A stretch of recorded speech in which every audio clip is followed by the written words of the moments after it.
बहुत tough journey है UPSC की, तो कितना चैलेंजिंग है ये पूरी जर्नी आपके लिए? चैलेंजिंग है, मिडिल क्लास लोगों के लिए चैलेंजिंग है। बच्चे आते हैं कोचिंग संस्थाओं में फंस जाते हैं यहाँ, और कोचिंग संस्थाएं ठीक से गाइड नहीं करती हैं उनका।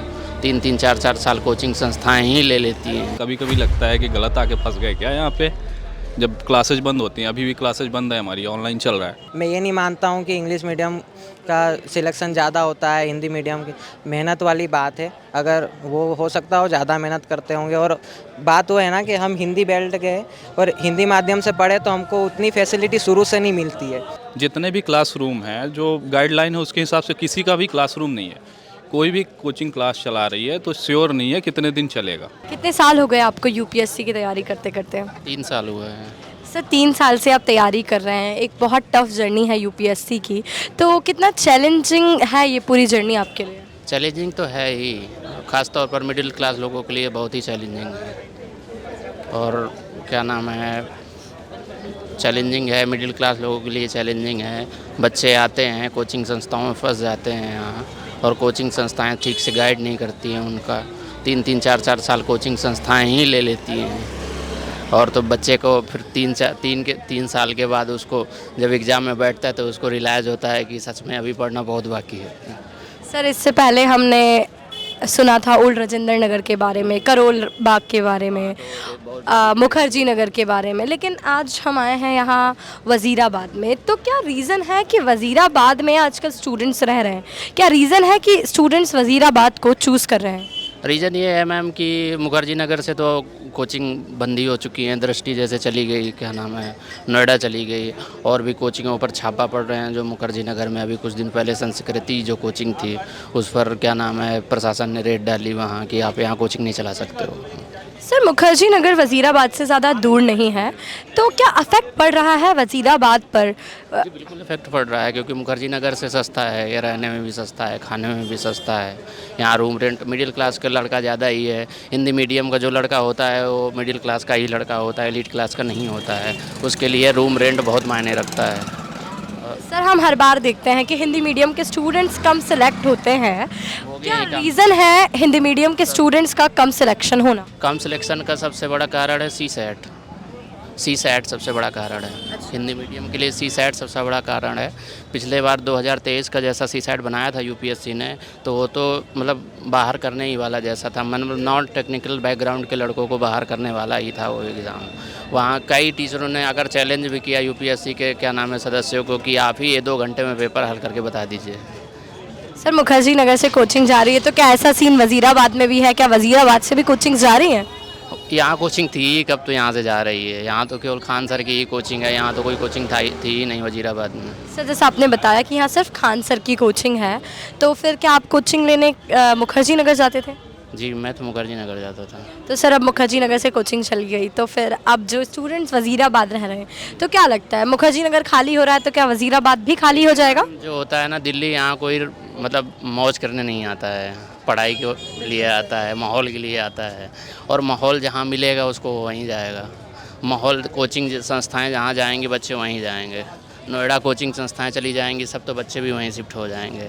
उनके लिए ना तो वज़ीराबाद मायने रखता है, ना मुखर्जी नगर, ना ओल्ड नगर। तो सर आप भी क्या अभी नोएडा जाने के प्लान्स कर रहे हैं? हाँ बिल्कुल, क्यों नहीं प्लान करेंगे। कोचिंग जहाँ शिफ्ट होंगी वहीं बच्चे जाएंगे उसमें। सर नोएडा एक कॉरपोरेट हब है, तो क्या स्टूडेंट्स के लिए वो एक महंगा इलाका नहीं हो जाएगा? महंगा इलाका होगा, लेकिन जैसे ही यहाँ से संख्या ज़्यादा जाएगी तो वहाँ के लोग भी मैनेज करेंगे ना उसके हिसाब से। ऐसा थोड़ी ना है कि वहाँ भी बिल्डिंग्स बनेंगी। यहाँ वज़ीराबाद जैसे आप देख रही हैं तो कुछ साल पहले इतना विकसित नहीं था जितना अब हुआ है। जैसे बच्चे आते हैं उनकी मांग होती है, वैसे ही क्या नाम है उस हिसाब से इंफ्रास्ट्रक्चर बनता है। सर आप एक मिडिल क्लास फैमिली से हैं, और भी लोग जो मिडिल क्लास फैमिली से दिल्ली में यूपीएससी करने आते हैं। अभी हम देखें कि एक दीपक मीना नाम के एक व्यक्ति की मौत हो गई, तो ऐसे क्या क्या मुद्दे एक मिडिल क्लास को फेस करने पड़ रहे हैं? बहुत सारे मुद्दे हैं मैम यहाँ। एक तो किराया है, सिक्योरिटी है, ब्रोकरेज है, ये सब मुद्दे हैं। यहाँ ब्रोकरेज है आधा, मतलब 50-50 चलता है, ब्रोकरेज आधा और क्या नाम है सिक्योरिटी आधी चलती है। तो ये सब का रिजॉल्व होने चाहिए सब मुद्दे। लड़के आते हैं तो उनके साथ सिक्योरिटी और क्या नाम है ब्रोकरेज वाला सिस्टम नहीं होना चाहिए। सर एक आखिरी क्वेश्चन, जो स्टूडेंट्स आगे चलकर आएंगे दिल्ली पढ़ने, उनके लिए क्या संदेश देना चाहते हैं आप? अब तो संदेश यही है कि आप कोचिंगों के चक्कर में मत फंसिए, कोई भी स्टूडेंट हो कोचिंगों के चक्कर में मत फंसिए। आप बेसिक जाइए, एनसीईआरटी पढ़िए। जैसे यूपीएससी का पेपर आ रहा है, सिलेक्ट वही लोग हो रहे हैं, 1000 सीट आती है यूपीएससी में, सिलेक्ट वही हो रहे हैं जो ऑलरेडी सिलेक्टेड हैं। ऑलरेडी कैंडिडेट जो सिलेक्टेड है वही ज़्यादातर सिलेक्ट हो रहे हैं, या जो किसी अदर एग्ज़ाम में सिलेक्टेड है वही सिलेक्ट हो रहे हैं। यूपीएससी को इन कोचिंग संस्थाओं वालों ने बिल्कुल एकदम आसान खिचड़ी के तरीके परोस दिया है कि आप आइए, हम आपको आईएएस बना देंगे। ऐसा होता नहीं है। आईएएस बनता है अपनी आदमी अपनी मैच्योरिटी से। आईएएस मांगता है कि आपके अंदर कितनी मैच्योरिटी है। थ्री स्टेप हैं आईएएस एग्ज़ाम में, कोई एक स्टेप तो है नहीं। और मेन मौलिकता होती नहीं है लड़के के अंदर। मौलिकता बन भी नहीं पाएगी जब तक बच्चा अपने से पढ़ने नहीं सीखेगा, किताबों से मैटर निकालने नहीं सीखेगा, तब तक कैसे मौलिकता आएगी उसके अंदर। तो सबसे बड़ी बात है कि आप बेसिक में जाइए, एनसीईआरटी पढ़िए अच्छे से। एनसीईआरटी पढ़ने के बाद आप स्टैंडर्ड बुक पढ़िए, ज़्यादातर सेल्फ स्टडी पर फोकस करिए। अगर यहाँ आने की कोई ज़रूरत ही नहीं है दिल्ली में। जैसे हम लोग टिके हुए हैं, हम लोग भी शुरू में थे कि दिल्ली जाएंगे, वहाँ आईएएस की तैयारी करेंगे और आईएएस बन जाएंगे फर्स्ट अटैम्प्ट में। तो ऐसा होता नहीं है बिल्कुल। वो हम लोगों का क्या नाम उत्साह होता है, उत्साह थोड़े दिन बाद निराशा में बदल जाता है। तो सर बेसिकली आप सभी लोग एस्पिरेंट हैं, तो यूपीएससी अपने आप में एक बहुत चैलेंजिंग जर्नी है और उस चैलेंजिंग जर्नी का आप पार्ट हैं। तो क्या एक्सपीरियंस है आपका उस जर्नी को लेकर? अभी तो जर्नी स्टार्ट ही हुई है, 1 साल हुआ है। ठीक ही है, अभी जब से हम लोग आए हैं दिक्कत हो रही है, क्लासरूम कोचिंग का सब लेके तो चल रहा है ऐसे ही। अब देखते हैं क्या होगा आगे। अभी तो होता है कि अभी भी ये कभी कभी लगता है कि गलत आके फंस गए क्या यहाँ पे, जब क्लासेज बंद होती हैं। अभी भी क्लासेज बंद है हमारी, ऑनलाइन चल रहा है। तो सर जैसा देखा जाता है कि अभी काफ़ी सारे यूपीएससी में बहुत ऐसे पड़ाव आए हैं यूपीएससी को लेकर, जैसे कि अभी हम देखें कि ओल्ड राजेंद्र नगर में जो केस हुआ, अभी मुखर्जी नगर में जो केसेस हो रहे हैं, तो ये सारी चीज़ें क्या आपकी जो ये जर्नी है इसको डिस्टर्ब करता है? बिल्कुल करता है। जैसे अभी हमारी क्लासेज चल रही हैं तो अब क्लास जब रुक गई है, ऑनलाइन मोड पे हो गई है। हम ऑफलाइन करने आए हैं ना, ऑनलाइन करना होता तो फिर घर पे ही कर लेते। 3 घंटे बैठना कंटिन्यूसली, वो दिक्कत है मोबाइल पे। तो दिक्कत तो होती है। अभी क्लासेज बंद हैं, अभी हम यहाँ पे रह रहे हैं, हमारा वो तो ड्यूरेशन तो बढ़ ही रहा है। क्लासेस तो अभी क्लास में बात करिए ना तो बोलेंगे कि हम आपको ऑफलाइन करा देंगे, लेकिन हम जो 1 महीने यहाँ पे रुके, हमारी क्लासेस डिस्टर्ब हुई, वो टाइम तो नहीं आएगा ना वापस। तो डिस्टर्ब तो होता ही है आदमी। क्लास चलता रहता है, थोड़ा जाओ तो दोस्तों से मिलना, यहाँ पे तो रूम पे बंद वर्द करते लगता है कि लाइफ रुक सी गई है, तो वो दिक्कत होती है। सर इससे पहले हमने ओल्ड राजेंद्र नगर देखा, करोल बाग देखा, मुखर्जी नगर देखा, लेकिन आज हम वज़ीराबाद आए। जब हमने वज़ीराबाद को देखा तो हमें पता चला कि वज़ीराबाद ऐसे थोड़ा कचरा बहुत है, इतनी फैसिलिटीज़ यहाँ नहीं हैं जो एक स्टूडेंट को पढ़ने के लिए कंफर्ट दिला सके। तो सर आप लोग इन सारी चीज़ों से और अपनी प्रिपरेशन से कैसे कॉप अप करते हैं? मतलब आपका वज़ीराबाद को लेकर क्या एक्सपीरियंस है? वज़ीराबाद एक्सपीरियंस तो ठीक है, जो दिक्कत होती है एडजस्ट करते हैं हम। सबसे बजट के लिए जो अगर थोड़ा रूम सस्ता मिल जाता था, अभी तो क्लासेज आ गई तो थोड़ा महंगा हुआ है, लेकिन पैसे की जिसको दिक्कत है या तो रूम सस्ता चाहिए तो इधर आ सकता है।